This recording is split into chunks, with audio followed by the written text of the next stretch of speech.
قال رسول الله صلى الله عليه وآله وسلم: حسين مني وأنا من حسين. قال رسول الله نور عيني، حسين مني أنا من حسيني، حسين مني أنا من حسيني، حسين مني أنا من حسيني. ما شاء الله لا حول ولا قوة إلا بالله العلي العظيم. حسبنا الله ونعم الوكيل، نعم المولى ونعم النصير. ربي اشرح لي صدري ويسر لي أمري واحلل عقدة من لساني يفقهوا قولي. أعوذ بالله من الشيطان اللعين الرجيم. بسم الله الرحمن الرحيم. الحمد لله الذي جعل الحمد مفتاحا لذكره وسببا للمزيد من فضله ودليلا على آلائه وعظمته، ثم الصلاة والسلام والتحية والإكرام على النبي الأمي المكي المدني الهاشمي الذي سمي في السماوات بأحمد وفي الأرضين بأبي القاسم محمد.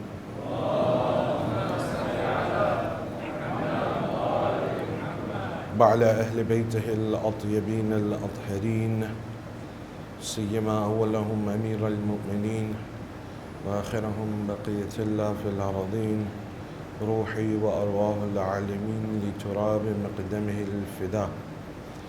ورحمة الله على محبيهم ومواليهم وشيعتهم أجمعين، ولعنة الله على أعدائهم وغاصبي حقوقهم ومنكري فضائلهم ملعونين. أما بعد, for the happiness of Hazrat Zahra Marziyah, for the enlightenment of the graves of your marhumeen, of the graves of the shuhada, ulama and siddiqeen, for the safety of the followers of Ahl al-Bayt around the world, and for the safety and the hastening of the reappearance of Hazrat Baqiyatullah al-A'zam arwahuna al-fida, please recite your loudest salawat.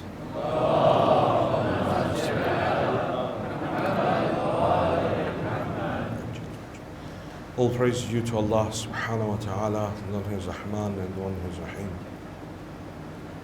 The one that has given us opportunity to remember Abu Abdullah. For this flame that erupts every year within our hearts is something that needs to be kindled throughout the year. In the prophetic hadith, Rasulullah sallallahu alayhi wa alihi wa sallam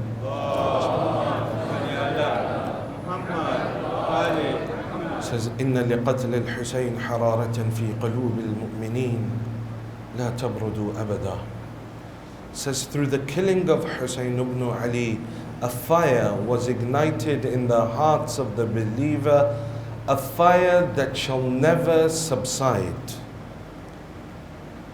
That passion that has brought you here tonight, that passion that has been dragging you out from your homes every single night and will continue to drag you from your homes until the Arba'een of Sayyid al-Shuhada. That's fire. The Holy Prophet says, La tabrudu abada. It shall never be extinguished. It shall always remain. Except at times it doesn't. Arba'een comes, or even the day of Ashura, and then we fall back into the old life that we had. We make promises to change our life.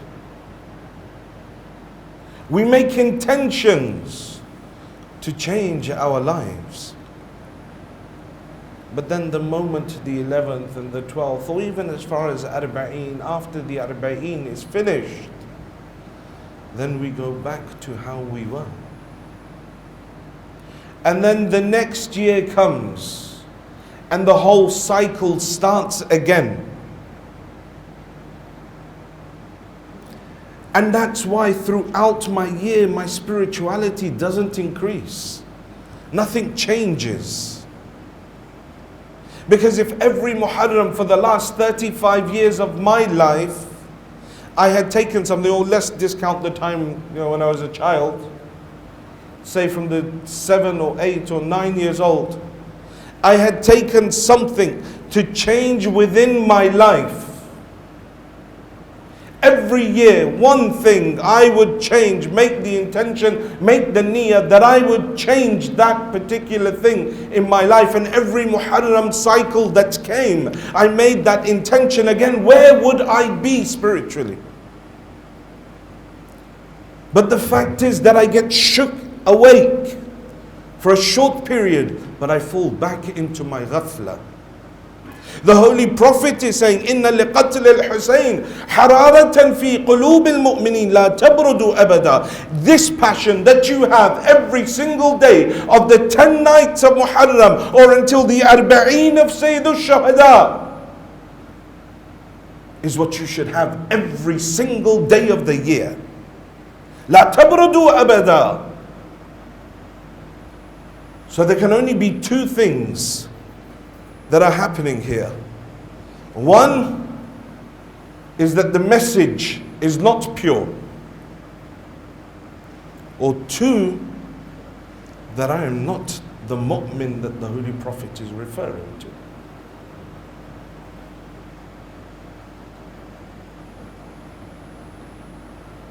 Because he says, لا تبردوا أبدا. It doesn't extinguish. When he comes in this holy month, if he makes the intention, I'm not listening to music. You see people all of a sudden, Muharram comes, oh no, I don't listen to music, it's Muharram. As if magically God appeared now. Shahr Ramadan, no haram, I'm not going to text you, sorry, it's this holy month. I'll talk to you after Eid.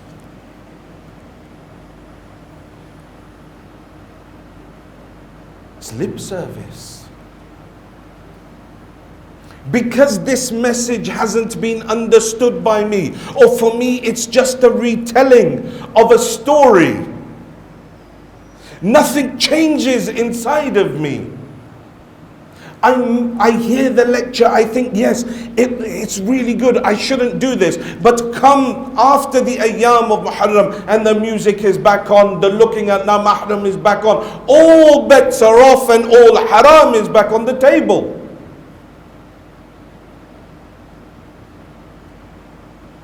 لا تبردوا أبدا.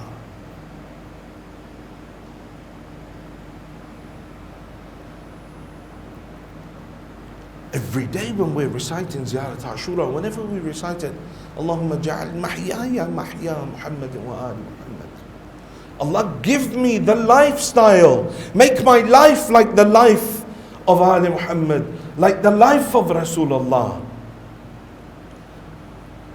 Sayyid al-Shuhada showed what it means to live that life.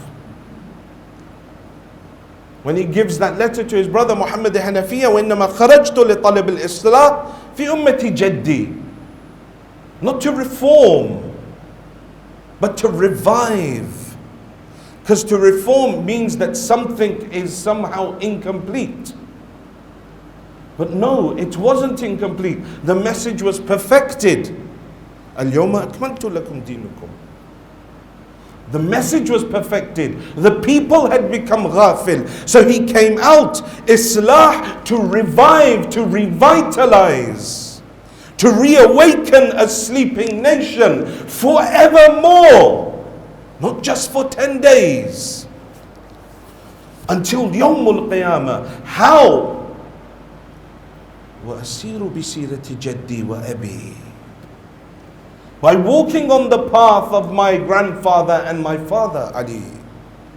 Allahumma ja'al mahyaya mahya Muhammadin wa ali Muhammad. How do I achieve that? It is by walking the path of Muhammad and ali Muhammad. By walking in their footsteps.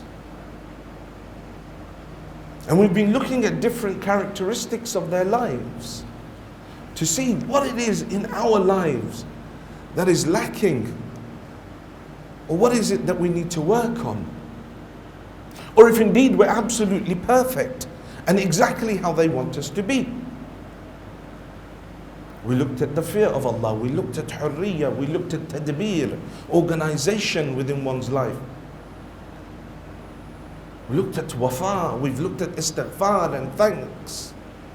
And today I want to look at one characteristic that in the modern world is being found less and less. And that is the characteristic of ghayrah. Ghayrat. We translate ghayrah in English, there's not an exact word for it. Say honest, honor, modesty, bashfulness, all of these are what ghayrah is. Magnanimity, chivalry, this is all ghayrah. And it is one of the sifat of Allah subhanahu wa ta'ala himself. We have hadith that say, Inna Allah ghayurun yuhibbu kullu ghayur. Allah subhanahu wa ta'ala has ghayrah, He is ghayur. One that has ghayrah is called ghayur. And He loves all those with ghayrah.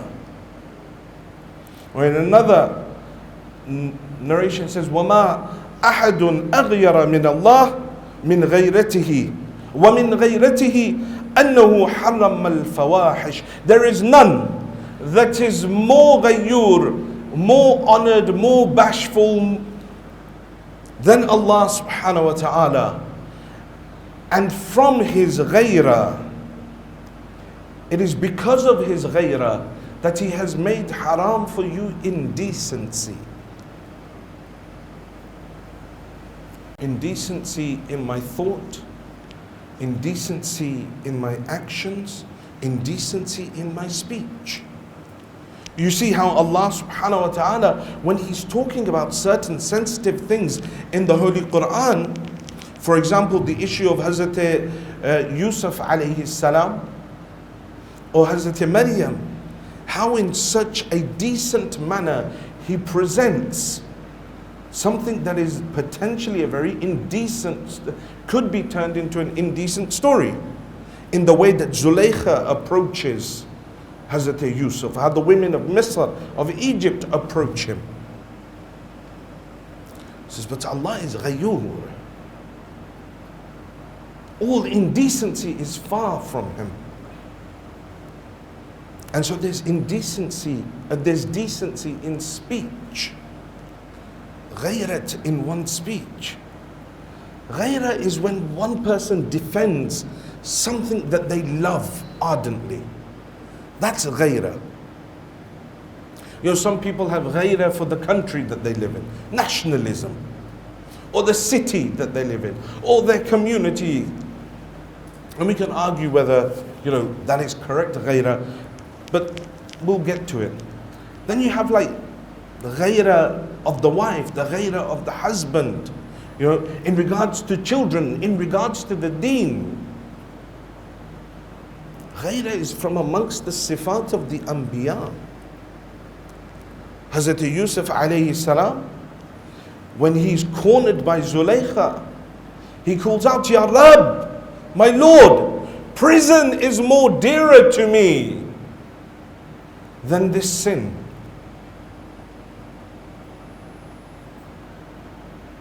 Cornered, nowhere to go. He calls out, my Lord, throw me in prison. Save me from this sin. Yawmul Qiyamah, they will bring forward a youth.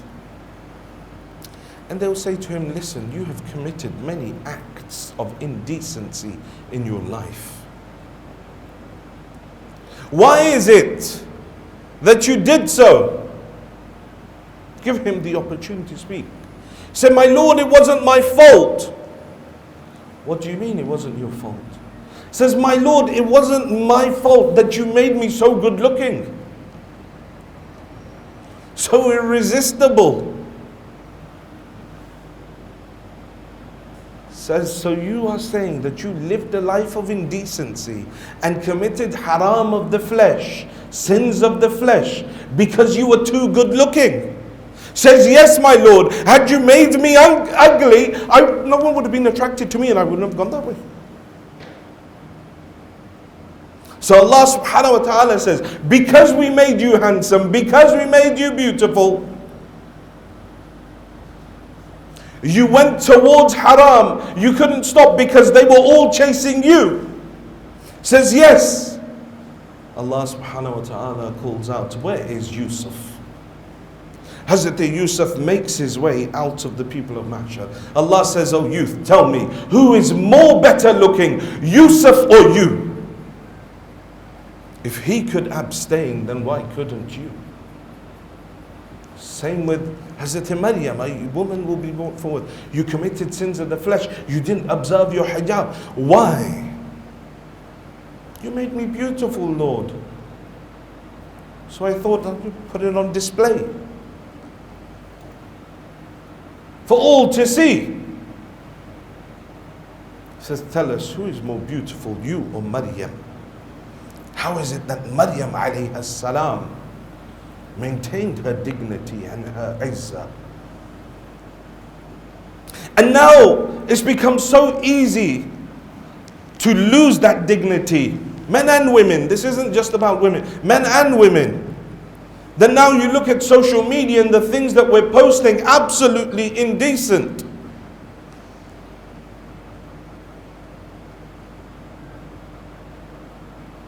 We're posting things, your brother's there, he's just starting the gym and now he's gonna, make sure he's got his top off and he's got his pictures up there. Or make sure the picture that he's taken is in a shirt that is 2 sizes too small for him, so that everyone can see the rippling hunk that is this man.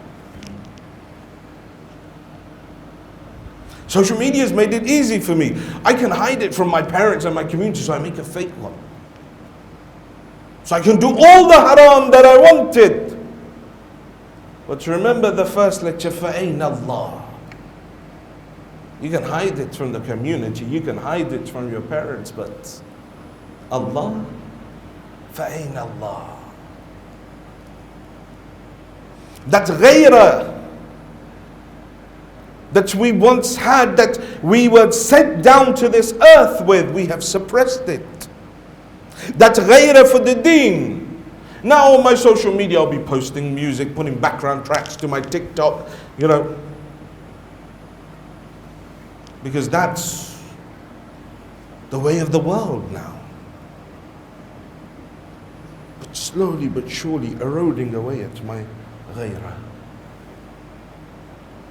Hazrat Musa alayhi salam, when he meets the daughters of Shu'aib,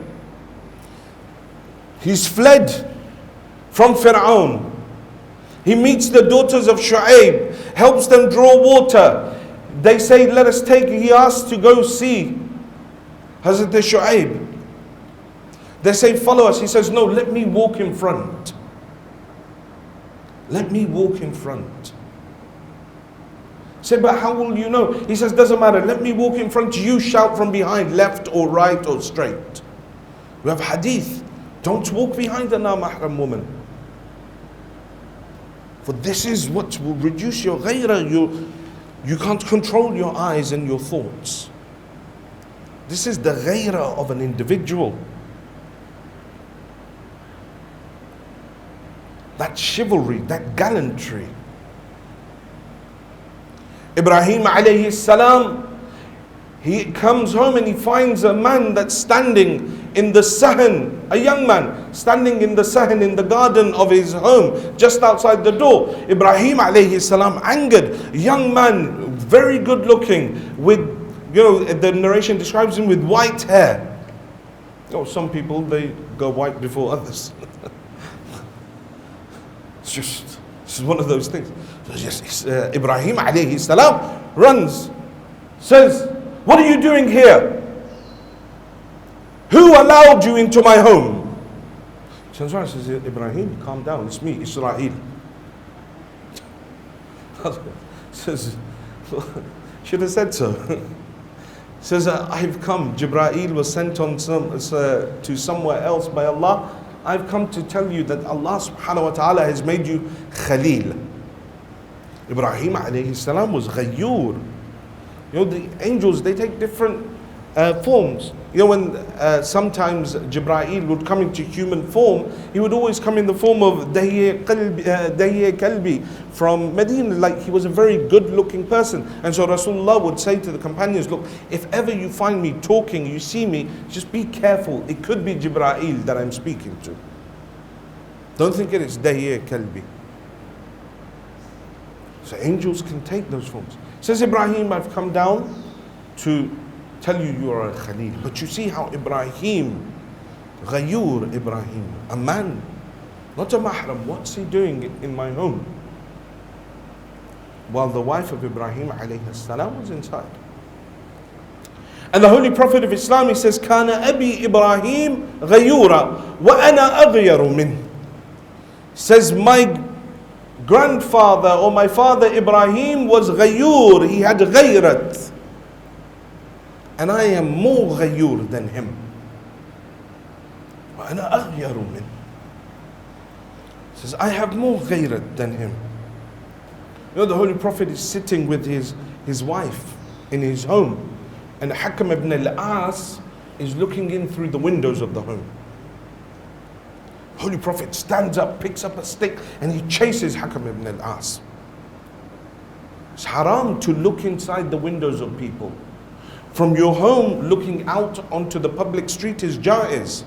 But if you're in the street and you decide to look through the windows of someone, that's haram.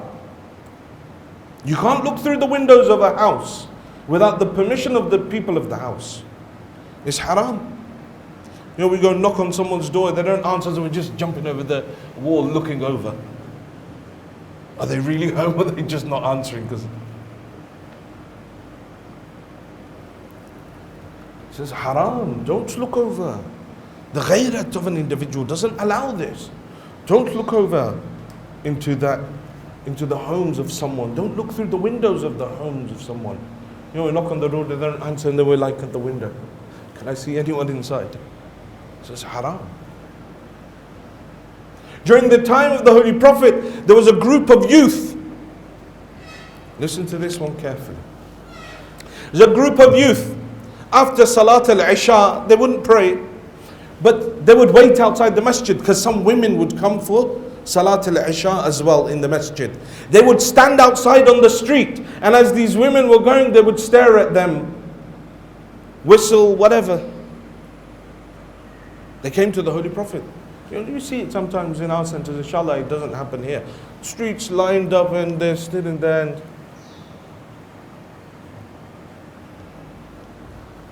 people's women are walking by and they're standing there staring. Same problem during the time of the Prophet. Says that the group of these youth would stand outside Masjid al-Nabi, and as the women would come out, they would heckle, they would say things, they would stare at them, making them uneasy. They came to the Holy Prophet, Ya Rasulullah, we can't come to namaz anymore. There's a group of these individuals that stand outside and they do this. They stare at us, they heckle us. The ayah of Surah Ahzab comes down, ayah 60. Allah subhanahu wa ta'ala says that if these, and here there's three groups. Some Mufassirin say these are three different groups in Medina. Others say no, these were the characteristics of the same group of those youth that would stand outside the masjid and stare at women.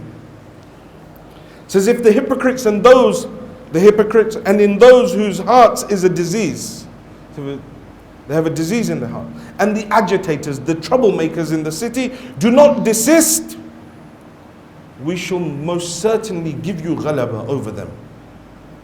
If they don't desist from their actions of standing outside a masjid and staring. Oh, we come to the majlis of Imam al-Hussein. We come and we cry for the ghayrah of Hazrat Zainab, we cry for the ghayrah of Imam al-Hussein, and then we leave the masjid and we're doing that. Standing outside the Husayniyah in that way. It happens in our centers. Standing outside, having a cigarette and just staring.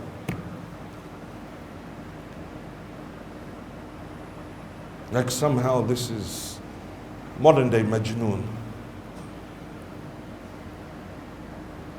So the Holy Prophet was ghayyur. The ghayrah of Ahl al-Bayt alayhimus salam, they had this ghayrah within them. Imam al-Hasan alayhi salam, one day he's there and they send a woman of ill repute, a dancer, a woman that was known for her ill repute. They pay her and they say, look, go to the house of Hassan, go inside where he's praying and start dancing in front of him. Imam al-Hasan alayhi salam is praying and she begins to dance in front of the Imam. When the Imam finishes, he puts his head down and he begins to cry. Her seeing the crying of Imam al-Hasan, she too begins to cry. Imam al-Hussein alayhi salam walks in, he sees both of them crying, says, what happened? Imam al-Hasan says that she was sent here in order to try and distract me. And so I began crying. Her heart has changed as well. She's done tawbah. She started crying. Imam Hussein alayhi salam sits down and starts crying as well. That night Imam al-Hasan in his dream, and this is one of the reasons why one of the titles of Imam al-Hasan is the Yusuf Ali Muhammad, is that when that night he sees in his dream Hazrat Yusuf comes, says, oh Hasan, you are just like me. I chose prison and you chose to cry. We both saved ourselves from this haram. That's the ghayrah.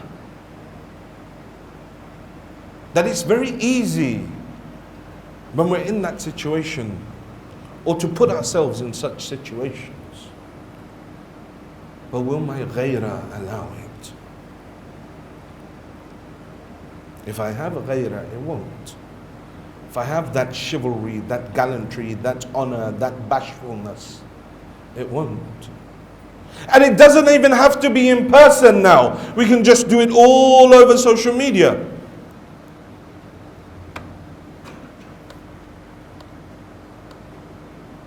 Talking, texting, send me a picture.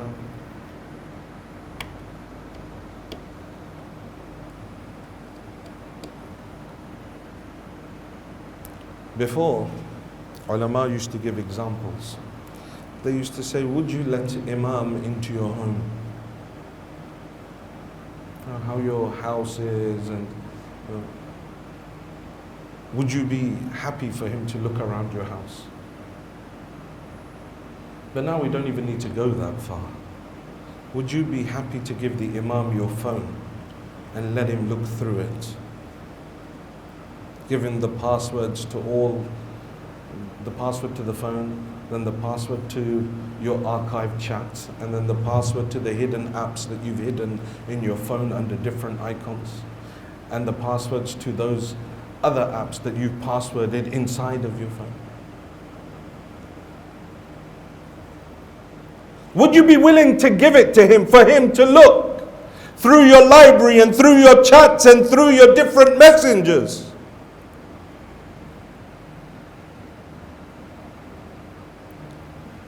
Our ghayrah. The ghayrah of Ahl al-Bayt was manifest in their every action.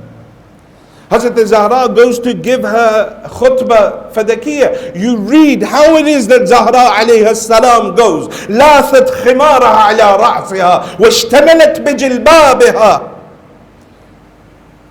She has a khimar, she has her jilbab, she's surrounded by all the women of her family and those that are close to her. And then she enters into the masjid with all these layers of hijab, then she still says, place a curtain between me and the ashab of the Prophet.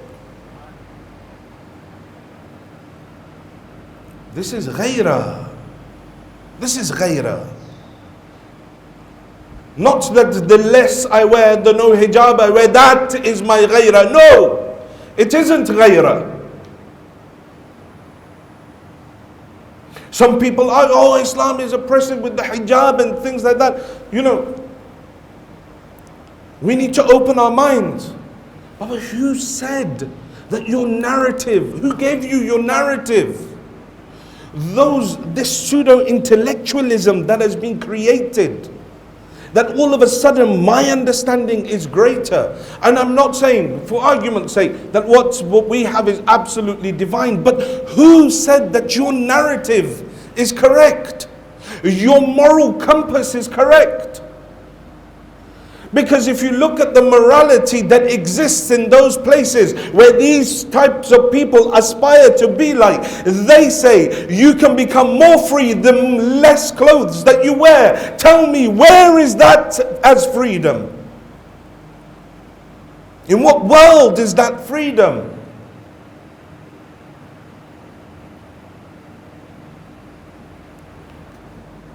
The narrative. You know, people think, oh no, I'm liberalized. My mind has been liberated. This is not liberation. It's just an enslavement towards consumerism and capitalism. That you cannot ascend. Like, I want to be a famous TikToker, or I want to be a famous person on Instagram, and so now I have to make a fool of myself, or I have to like swear, or I have to wear indecent clothes. This applies to both men and women. Because I want to get ahead, I want the most amount of followers, I want the most people liking the things that I post. But why? How is that freedom? That's enslavement. You can't be yourself. You have to sell yourself short in order to go ahead. Take your clothes off. In what logic? In what world? That's the more skimpily that you address that this somehow is your freedom. Zahra alayha salam comes out. That's the ghayr of Zahra. In the battle of Siffin, when Amir al-Mu'mineen is going after Amr ibn al-As, and he knows he's going to get killed, what does he do? He knows Ali is ghayyur. Starts taking his clothes off. Bi ghayrat and ghayyur Ali. Amir al-Mu'mineen turns away from him. He runs away. He'll say, oh, he was liberated. The ghayrah of Amir al-Mu'mineen, he could have killed him. It would have been even more humiliating for him, dead while naked. But no, the ghayrah of Ali alayhi salam doesn't allow it. Come to Karbala, Imam Hussein alayhi salam, when he's at the body of Ali Akbar alayhi salam, and he's there and Hazrat Zainab comes running out of the tents. He forgets about Ali that is lying there on the ground. He stands up and says, Zainab, no, not while I'm alive. Just before Asr Ashur, they say attack the tents. Kunu ahraran fi dunyakum. Don't attack my women while I'm still alive. Be free men. Sayyidah Zainab, the ghayrah of Sayyidah Zainab. Kufa, she comes, she's trying to talk. No one is listening. She points to the crowd. فَأَرْتَدَّتِ الْأَنْفَاسِ وَسَّكَنَتِ الْإِجْرَاسِ. Their breath stopped in their body. And even the bells around the necks of the animals stopped. And then she spoke. This is the ghayrat of Zainab. To Sham she goes, stands in front of the oppressor of her time. Amin al-adil yabna al-tulaqa. Is this justice, oh the son of our freed slave, that your women are in parda, they are in hijab behind curtains, and the daughters of Rasulullah are made to stand in front of you? This is the ghayrah of Zainab alayhi salam. Ghayrah is something fitri. It's inside you, it's innate. But like all fitri things, it can be suppressed. You can be made bi ghayrat or shameless. without honor, humiliated. You can just lower yourself. It's very easy. Imam al-Sadiq salawatullah wa salamuhu alayhi,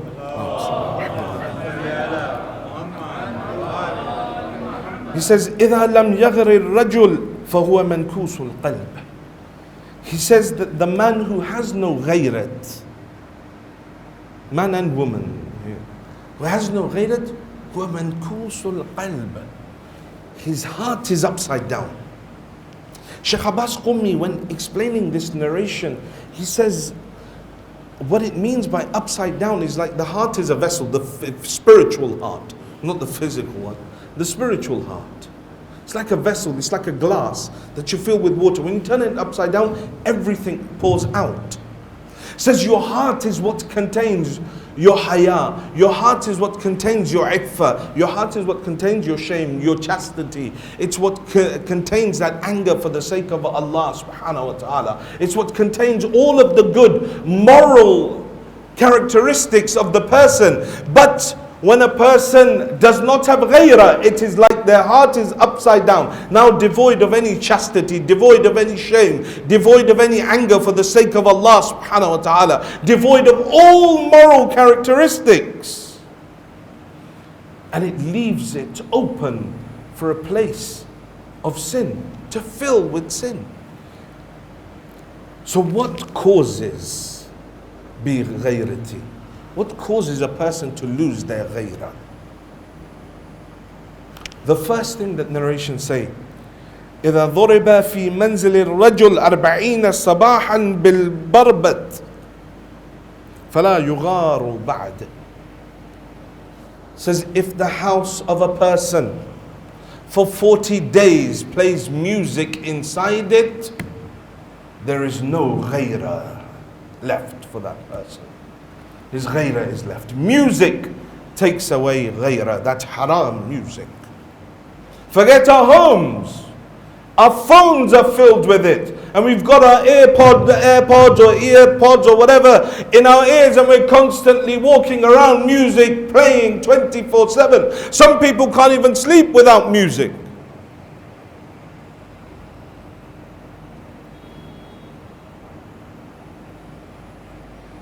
It says it makes you bighayrat. It makes you immoral. Some people are addicted to it.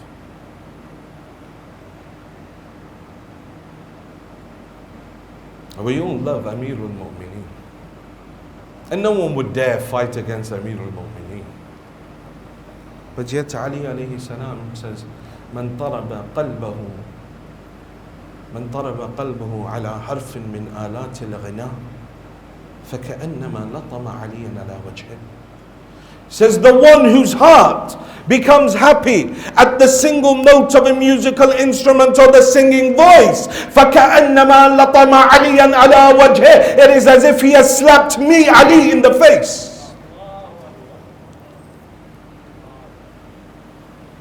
With one tongue I say Ya Ali, but with these ears constantly feeding with music. Tell me where? How does that match up? How can they both exist in the same scale? The first thing that will remove ghayrah from a person is listening to music. The second thing, when a person accustoms themselves to looking at na-mahram, it removes ghayrat. The namus of other people, the women of others, the men of others, it can happen both ways. I said to you the other time, people just stare. But some have a very bad habit of staring at members of the other gender with lustful, disgusting eyes. And Yawm al-Qiyamah there is adhab for it, and it has been described. And when you get this habit in a young age, it doesn't go until you're old and decrepit. Nothing's working, but still can't help myself looking.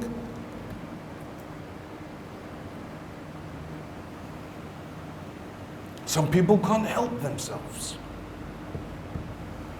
When you get into this habit, it will take away your ghairah. Quran says, lower your gaze for the men. It's also for the women. It's not just on the street, what I'm looking for on my phone, what I'm sending my friends in my private chats. In the same phone, there are these sort of haram images going back and forth in the same phone. There are pictures of Karbala, and there are pictures of Najaf, and there are pictures.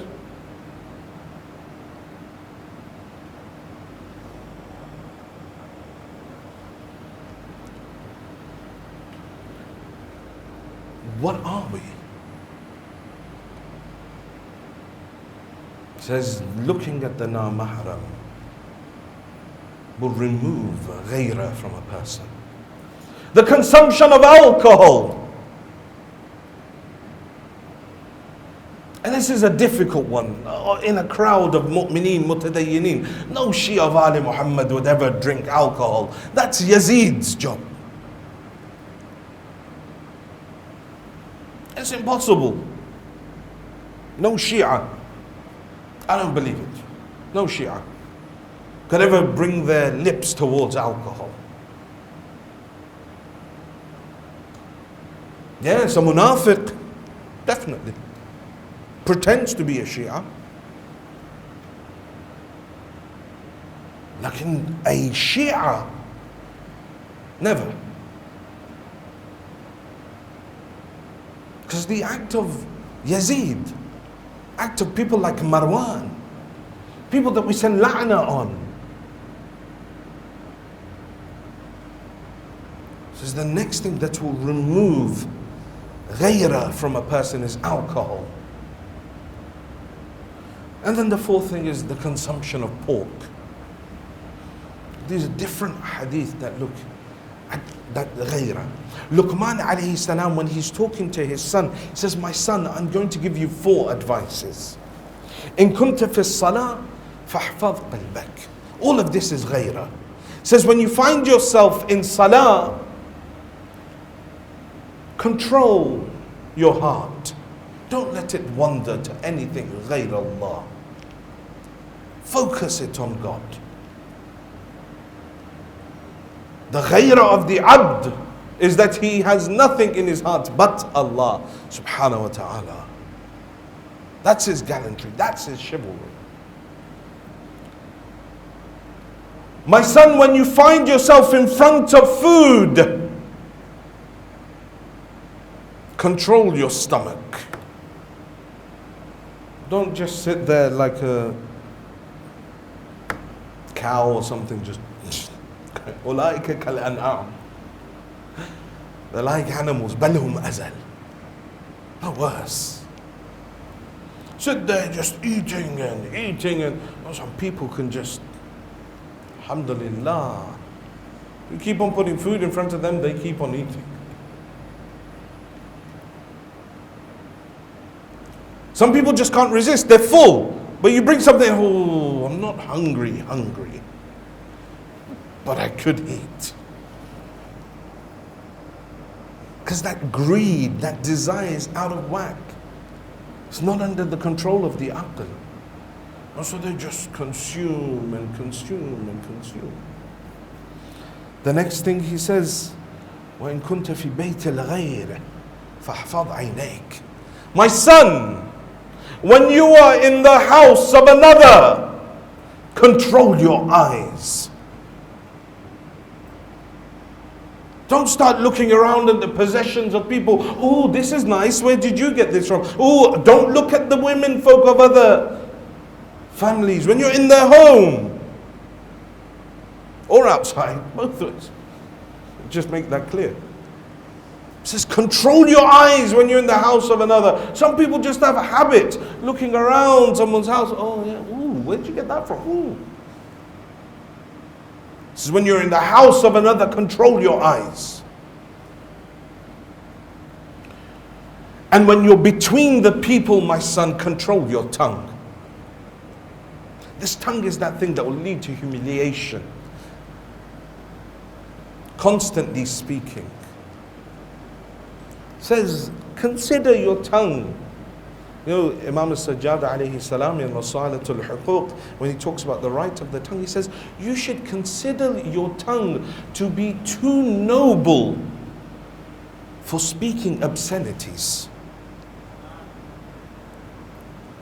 That's that ghayrah that an individual needs to have. But there is one place where there is no place for ghayrah. And the narration says, La ghayrata fil halal. There is no ghayrah in that which is halal. What do I mean? Imam Ali alayhi salam, he says to his sons, he says, look, ghayrah is good, but in the right places. Some people they have this ultra level of ghayrah.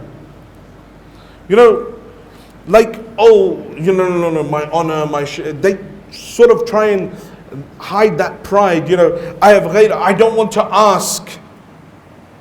If I don't know something about the deen, I want to ask about it. Or I want to learn how to recite the Quran or learn how to pray salah, because like all of a sudden, that it's not ghayrah, it's arrogance, it's pride. But they put it off as ghayrah. Men oppressing their wives and their daughters. All the other way around happens as well. Men oppressing their wives and their daughters for ghayrah. No, you can't go to university. No, you can't have this career. My ghayrah won't allow it.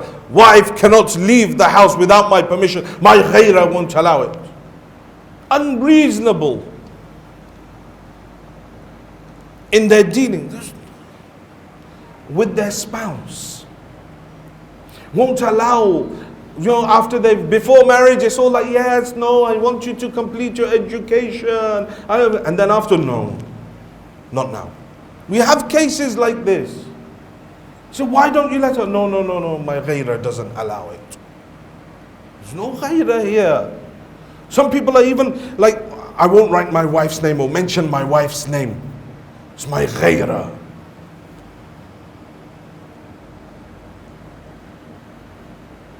A woman has lost her husband, has children. The family won't allow her to get remarried. No, our ghayrah won't allow it. You can't marry someone else. A man has lost his wife.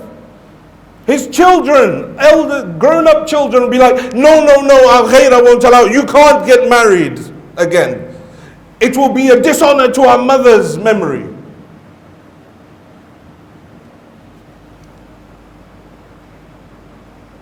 There's no place for ghayrah here. What? We have these issues. There's a narration. It says that there was a young man and he was carrying his mother to the Kaaba and he was doing tawaf around the Kaaba. She couldn't walk. That's how elderly she was. The Holy Prophet calls him over. Says, who's this? Says, my mother. Says, where's your father? He says, he died many years ago. Says, so why haven't you got her remarried?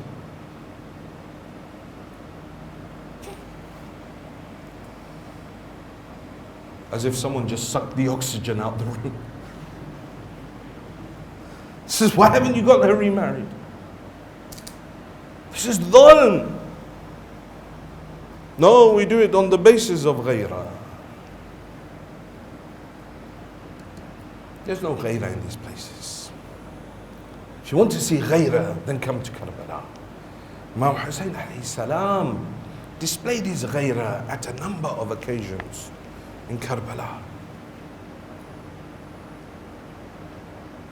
And today we remember that Ghayur, son of Imam Hussein.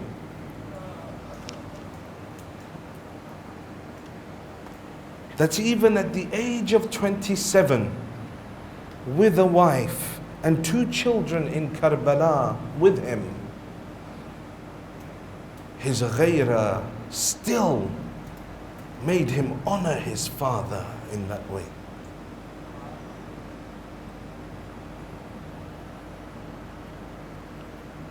Ali Akbar is the eldest son of Abu Abdullah. Ali Akbar is the one that resembled the Prophet. Sayyid al-Shuhada says, أشبح الناس خلقا وخلقا ومنطقا لرسولك. He acted like your Prophet, he looked like your Prophet. Every time I wish to look at my grandfather, I will look towards this son of mine. Ali Akbar was very dear to Sayyid al-Shuhada. Even when Imam Hussein alayhi salam at times was overcome by grief, Ali Akbar is like, Alasna ala al-haq. Father, aren't we on haq? Imam says, yes we are. Then what do we have to worry about? It's a son as the support, as the advisor to his father.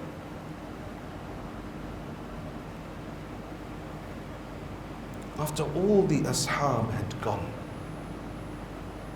Ali Akbar was the first from Bani Hashim to come to Abu Abdullah. Father, give me permission to go out and fight. Every other shaheed in Karbala, whenever they would come, Imam would say, no, not now, not now. Especially from those from Bani Hashim. But when his Ali came to him, they say he gave permission to Ali Akbar straight away.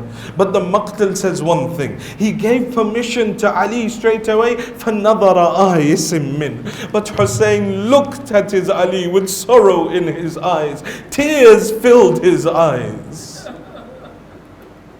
He said, Ali, come close to me. وَدِّعُكَ وَتُوَدِّعُنِي أَشُمُّكَ وَتُشُمُّنِي. Ali, let me bid farewell to you. You bid farewell to me. Ali, let me hold you one last time. Abu Abdullah holds his son, both of them cry. Imam Hussein alayhi salam prepares Ali Akbar. After he's prepared him, he says, Ali, go and bid farewell to your mother. Go and bid farewell to your aunts, your sisters. Ali Akbar goes inside the tent of the women of Ahlul Bayt. They narrate that we saw from the army of Yazid, they say we saw a man, his face shining like the moon. He would try and come out of the tent. The door of the tent would open. He would come forward, but someone would pull him back in. And then he would try to leave again a short while later, and then someone would pull him back in again. And then he would try and leave, and this happened multiple times. Every time Ali would try and leave. At times his mother would come, Ali, let me see you one last time. His aunt would come, Ali, let me see you one last time. Or his sister would come, Ali, let me hold you one last time. Eventually Ali Akbar mounted upon his horse. He began riding out into the plains of Karbala. As he rode out, he heard someone running, stumbling behind him. Ali Akbar turns around, his elderly father calling, Mahlan, Mahla, ya bunayya. Slowly, slowly, oh Ali, let Hussein get one last look at you. Ali Akbar rides out. Abu Abdullah holds his beard in his hand. Oh Allah, bear witness, this nation fights against that son of mine that resembled the Prophet in his akhlaq, in his looks. Oh Allah, may kill that nation that kills my son Ali. He looks over to Umar ibn Sa'ad. Oh Umar ibn Sa'ad, may Allah cut off your lineage like you were attempting to cut off mine. Abu Abdullah watches the battle of Ali Akbar. Ali rides out, أنا علي بن الحسين بن علي نحن وبيت الله أولى بالنبي أضربكم بالسيف أحمي عن أبي ضرب غلام هاشمي علوي. I am Ali ibn al-Hussein, the son of Ali. We are closer by the Bayt of Allah, we are closer to the Prophet of God than any of you. I am striking with my sword to help my father. Watch how this youth of Bani Hashim strikes his sword. Ali rides out. Abu Abdullah stands by the tent of Layla. Layla inside the tent watches the battle of Ali through the face of Sayyid al-Shuhada. When the face of Abi Abdullah is happy, she knows her Ali is fine. But there came a time where the face of Abu Abdullah filled with fear. She called out, Ya Abu Abdullah, is my son Ali okay? Imam al-Hussein says, Layla, your son is fine. However, he fights against a strong opponent by the name of Bakr ibn al-Ghanim. Layla, Allah never rejects the dua of a mother. Layla, go and do dua for your Ali that he may return to us. Or those of you whose mothers are still alive, do not consider the dua of your mother to be something insignificant. Layla goes inside the tent. وَرَفَعَ يَدَيْهَا إِلَى السَّمَاءِ. She raises her hands to the sky. Will you hear what the dua of Layla is? Ilahi بغربة أبي عبد الله إلهي بعطش أبي عبد الله يا راد يوسف إلى يعقوب يا راد موسى إلى أمه اردد علي ولدي علي. Oh Allah, for the sake of the thirst of Abu Abdullah, oh Allah, for the sake of the loneliness of Abu Abdullah, oh the one that returned Yusuf back to Yaqub, oh the one that returned Musa back to his mother, return my son Ali back to me. Bakr ibn al-Ghanim is killed by Ali Akbar. He turns back towards the tents. Abu Abdullah runs out in order to meet him. No matter how old a son becomes, when he comes to his father to ask for something, when he is in need, a father will do anything that he can to help his son. And if he can't, it will break his heart.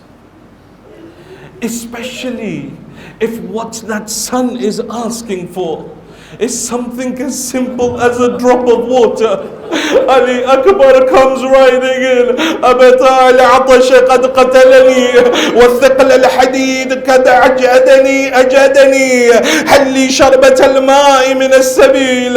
Oh Father, the thirst is killing me. The weight of the armor is sapping the strength from my body. Is there not a drop of water for Ali to have so that I may continue to fight? Ali Akbar, Imam says, Ali, come down. Ali, there's no water. My son Ali, be patient. Soon you will be drinking from the pool of Kawthar. Some of the riwayat say Abu Abdullah says to him, Ali, place your tongue on my tongue. Maybe there may be some moisture there that you could benefit from. Ali places his tongue on the tongue of his father. And straight away pulls it out, says, Father, your tongue is drier than mine. Gharib Hussein. Abu Abdullah looks towards him, says, Ali, before you go out, Ali, go and see your mother one last time. Ali Akbar goes towards the tent of Layla. Layla unconscious on the ground. Ali Akbar takes the head of his mother in his lap. They say some of the blood or the sweat from the face of Ali fell on the face of Layla. She opened her eyes. Ahlan bika ya nura aini. Oh, welcome, oh the eye, the light of the eyes of Layla. Ali Akbar looks at her and says, Ya Ummah, ma hadha al-jada wa ma hadha al-buka. Mother, what is this wailing? What is this crying? Mother, look at all these other women that have given their sons and their husbands in the way of Allah. Mother, don't you want to hold your head high on Yawm al-Qiyamah in front of Fatima al-Zahra and say, Ya Zahra, I gave my son Ali for your son Hussein. She looks at him and says, Ali, go. Ali Akbar mounts upon the horse again. He rides out fighting bravely. But how long can a man fight for? They say that they surrounded Ali Akbar from all four sides. They began attacking him from all four sides. One man threw a spear into the back of Ali that threw him forward onto his horse. Another came and struck the head of Ali with such force that it broke the helmet and cut open the head of Ali. Now the blood from the head of Ali is going into the eye of the horse. Ali willed the horse to turn back towards the tent, but the horse disoriented, doesn't know where to go. Instead it runs inside to the army, and as he rides through the army, whoever had a sword struck the body of Ali with a sword. Whoever had a spear threw a spear at his body. They began to attack Ali to such an extent that the Maqtal says, فَقَدْتَهُ إِرْبًا إِرْبًا. Ali can't stay upon his horse anymore. He falls to the ground. As he falls, he calls out, Ya abata alayka minni salam. Hada jaddi Rasulullah. Oh Father, accept the last salam of Ali. Accept the last salam of Ali. This salam is a salam that requires no reply. They say, why is it that Ali gave such a salam when all the others said, Assalamu alayka ya Aba Abdullah. Oh, ya Aba Abdullah idrikni. But when Ali fell, alayka minni salam, accept my final salam. He says, because Ali knew it is difficult for an elderly father to come to the body of his youthful son. This was the akhlaq of Ali. Father, don't trouble yourself. Father, my body is in not a state that a father should have to see his son. Ali falls from the horse to the ground. When Ali called out, Sakina narrates that I looked at the face of my father. It was as if his soul was leaving his body. He called out, they've killed my Ali.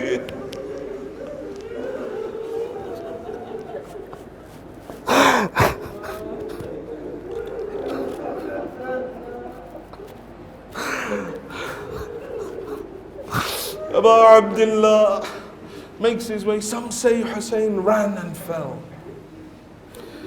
Others say he rode on a horse. Some maqatil say that he crawled, saying, Ya Ali, Ya Ali, Ya Ali.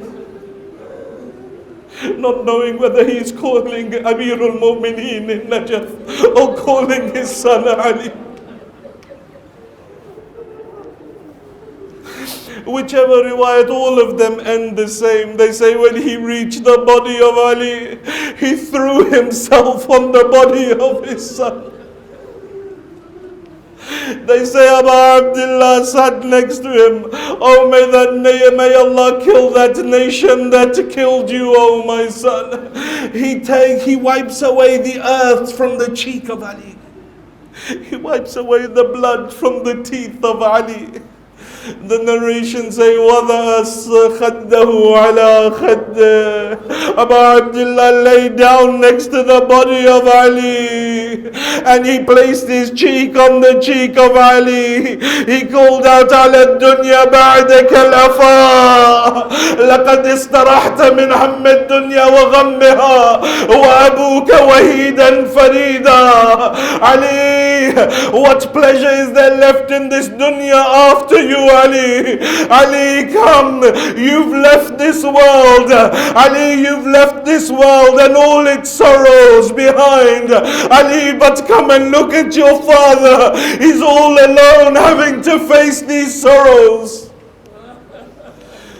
فبكى الحسين بكاء شديدا. Hussein cried loudly. Up until this point we had not heard Hussein cry so loud. The maqatil say at that point Abu Abdullah fell silent. They said maybe Hussein has died. His son Ali has died. Maybe Hussein has died with him. Who is there that will come and give condolences to Abu Abdullah? Who is there that will come and console Abu Abdullah? They say as Hussein lay there motionless, a woman dressed in black came running from the tent. Oh my brother, oh the son of my brother. Zainab comes running to Abu Abdullah. Hussein, Zainab will console you. Hussein, accept my condolences for your Ali. Abu Abdullah looks up at her and says, Zainab, not while I'm alive, Zainab. He takes his sister and he walks her back towards the tents. Abu Abdullah turns to the youth of Bani Hashim. He says, bring the body of your brother Ali. He takes off his abba and he gives it to them. So, Ya Abu Abdullah, why didn't you bring the body of Ali? So one reason is that an elderly father, how could he lift the youthful body of his son? The second reason that he was busy trying to take Zainab back. But the third reason, they say, and the reason why he gave his abba to the youth of Bani Hashim, because the Maqtal says, فَقَطَّعُوهُ إِرَبًا إِرَبًا. Ali's body was so mutilated, Ali's body was so injured, that his body could not be lifted in one piece. ألا لعنة الله على القوم الظالمين وسيعلم الذين ظلموا أي منقلب ينقلبون إنا لله وإنا إليه راجعون. We pray to Allah subhanahu wa ta'ala, Ya Allah, for the sake of these tears, forgive our sins. Ya Allah, forgive the sins of our parents. Ya Allah, those of our parents that are alive, for that moment, they say, you know, when Abu Abdullah came to the body of Ali, and فَبَكَى الْحُسَيْنِ بُكَاءً شَدِيدًا, and he sat with him, لَقَدْ اسْتَرَحْتَ مِنْ حَمِّ الدُّنْيَا وَغَمِّهَا. And he's saying this. They say the army of Yazid at that point surrounded, was standing there laughing and clapping as Abu Abdullah cried at the body of his son Ali. Ya Allah, for the sake of those tears that Abi Abdullah shed at the body of Ali, Ya Allah, those of our parents that are alive, give them long and healthy lives. Ya Allah, those of our parents that have left this world, give them a place next to Ali Muhammad in Jannah. Ya Allah, those who are ill, give them shifa'. Those who are in debt, clear their debts. Ya Allah, keep safe the Shia of Ali Muhammad around the world. Ya Allah, those that have brought hajat, those that have difficulties, sorrows within their lives, Ya Allah, for the sake of these nights, Ya Allah, fulfill their hajat, remove their sorrows, dispel all their griefs. Ya Allah, allow us to go on the ziyarat of Abi Abdullah this year and every year. Ya Allah, hasten the reappearance of the Imam of our time and allow us to be amongst his true muntadhireen. Matam Hussein.